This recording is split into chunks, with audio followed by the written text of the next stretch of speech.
Hi everyone, it's Sandra, and today I'm going to share how I disciple my kids during this time of COVID lockdown here in Melbourne, Australia. Before I go any further, do check out my top 10 tips to motherhood empowerment. It's a free PDF that you can check out with a fillable workbook format. And I also have a 5 days to motherhood empowerment online course, so be sure to check that out below. At the moment, when I say how I disciple my kids, I really refer mostly to how I disciple my 4-year-old son. I also have a 1-year-old at this time of recording, except he's pretty much tagging along, and you can see in the videos, but I'm very sure he's absorbing and assimilating into the culture of our family as he is learning from what he hears while he's playing around us. So of course in this video I share what's in my current routine, but it is by no means a perfect schedule, so I'm really just sharing what has worked for me. I did a little bit of research knowing what some other people are doing out there, and this is just what we currently do, but feel free to take ideas from this and apply it in your own kids' Bible reading and devotional time. Basically, this is what I find works quite well for us right now with my current schedule. So the first thing we use is Bible verse cards. I pretty much had the idea that there are a lot of Bible verses that are very important that I really want my kids to know, but it's pretty overwhelming how many there are. So I decided I really want a visual where my kids can see a verse on a card that is short enough to memorize. And I began searching for different PDF Bible verse cards, and I found this really good set from Etsy. I will attempt to link it below if it's still available at this time of recording.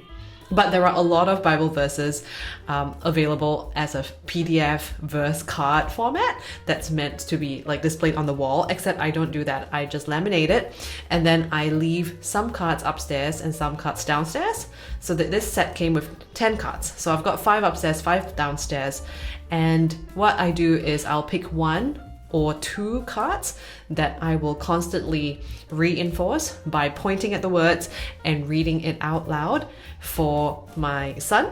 And then we will talk briefly about it. Or sometimes once he's understood, every time we revisit it, it's really meant to be a quick thanksgiving for the card or a quick prayer just to acknowledge God for that particular verse on the card. So what we'll do is I'll read 1 or 2 of these during our bedtime routine and 1 or 2 of these at our homeschooling time as well. Okay, so here's how we use the Bible verse card of Hebrews 13:5. Ready? I will never leave you. I will never desert you. Hebrews 13:5. The next thing I do will be to read 1 chapter of the Bible. So I've tried a couple of Bibles, and I do find different Bibles good for different seasons of time. So the first Bible we used in its entirety would be the Toddler's Bible, and this I find is really good for about 2 to early 3-year-olds. Basically, every single chapter is just 2 pages long, and each page has like 2 sentences. So it's extremely short with very cute pictures. And then the next one I tried is the Jesus Storybook Bible, except I do find that this has a lot more words, which also meant that quite often my currently 3.5, 4-year-old son does get a little bit bored as I go into the details as I read through the paragraphs. So currently the very best Bible that works for us for my 4-year-old son is my illustrated Bible. I love the big fonts. I know this Bible was really meant for kids to read on their own because of the really big and simplified words, but I am currently reading it for him as I point at the words. So this doubles up as a language session where I hope he will start to recognize words just by the way I'm pointing and reading as well. Each chapter is about 4 to 5 pages long, so that's also a really quick read. It takes max 2 minutes per story. The next thing I try to do is to pray for my kids. I try my best to do 2 kinds of prayers. The first one would be the Lord's Prayer. Our Father in heaven, hallowed be your holy name. The way that Jesus modeled prayer, I just think that that would be, if Jesus taught it, then it would be the most comprehensive. It covers everything, including protection from the evil one and how to live and forgiving others. So I thought that was really a wonderful prayer for them to hear from a very young age. The other one I want to pray over them every day is the Aaronic blessing. The Lord bless you and keep you. The Lord turn his face toward you and shine upon you. That one. And then finally, we will ask God for specific needs together. Like if someone's feeling unwell, we will ask God to heal that person, or we are seeking God for something specific as a family, we'll commit that to the Lord in our prayer as well. So that way, I want my kids to know that, wow, God is a very practical God, and we can bring before him our felt needs that is beyond our control, and that they can also participate in watching how God will work as we commit them to God in prayer. The next thing I try to do is that once a week, on typically a Sunday, that we will worship God in song.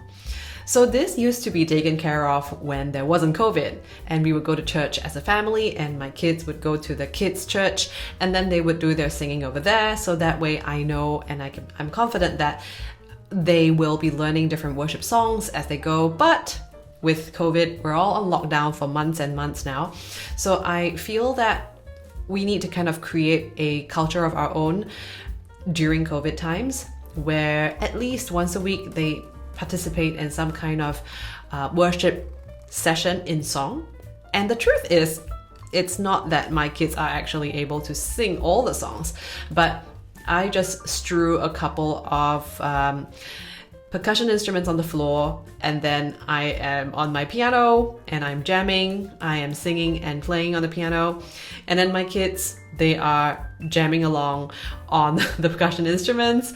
And if my 4-year-old decides to sing along some of the songs he knows, then that's great. And if he doesn't, he is still playing along to the music on the drums or something. And the most important thing is that they are listening to the worship song. And I do believe that in the atmosphere of worship, as the songs are being sung, there is a godly presence that comes into the room, and I do want my kids to feel that. So I guess the takeaway here is, when there's COVID and there's no church that we can attend, like a service, we can create our own new culture at home and attempt to do it. And so basically I try to keep it really simple. I just tell myself, let's just pick 3 songs and then we'll just sing. You know, it can really just be a 5-minute affair. And then quite often I do find that I get into the momentum, and then I want to sing another song and I want to sing another one. But yeah, just start with 3. And when this becomes a weekly rhythm, I really believe it adds up to a lot and introduces different worship songs to our kids, which is also part of my objective. And finally, here's an interesting one. Currently, I have a 1-year-old baby, and he does get very fussy during meal times. So what I have been doing to calm him down before he can eat the next mouthful is I would sing a song in front of him to calm him down. I have decided to follow Jesus. I have decided to follow Jesus. So here's a video to show you how that looks like. And in that process, I would like my both kids to know some sort of the typical range of children worship songs. So I'm not really big on playing kid worship songs on the background, just because I think that after a while, the same few albums do get a little bit boring. But I do sing it during the mealtime to calm my baby down, and then in that process they would hear the song, get familiar with the tune and the words, and typically they are quite fun to sing to, some with actions. And in that process it calms my baby down to help him eat, but it also increases everyone's awareness and growth in knowing these songs and that they exist, and the really simplified but powerful lyrics as well. So there you have it. Those are the 5 things I'm currently doing to disciple my kids in a COVID edition, as you can imagine. First, I use Bible verse cards, and then I read a chapter a day of the Bible. I try to pray the Lord's Prayer as well as the Aaronic blessing and specific needs together with my kids. Trust me, sometimes I don't get time to pray with my kids. Sometimes they just get too tired. We're just done with the Bible reading and then that's it, off we go. But I try so hard to make sure that there's some kind of prayer during the day. Next, we will worship God in song at least once a week. And finally, I will choose to sing children worship songs during meal times to calm my baby down, and in that process we are learning about the songs as well. I would love it if you can comment below on what are your current routines like for your own children's devotional time. And also, if you have any good Bibles to recommend, please comment below, because I'm always looking for good recommendations or maybe some other cool ideas you have. Please share, and I'm hoping that the comment section to this video is also going to be a mutually beneficial time for us all to learn from each other as parents who are just keen to make disciples, starting with our kids.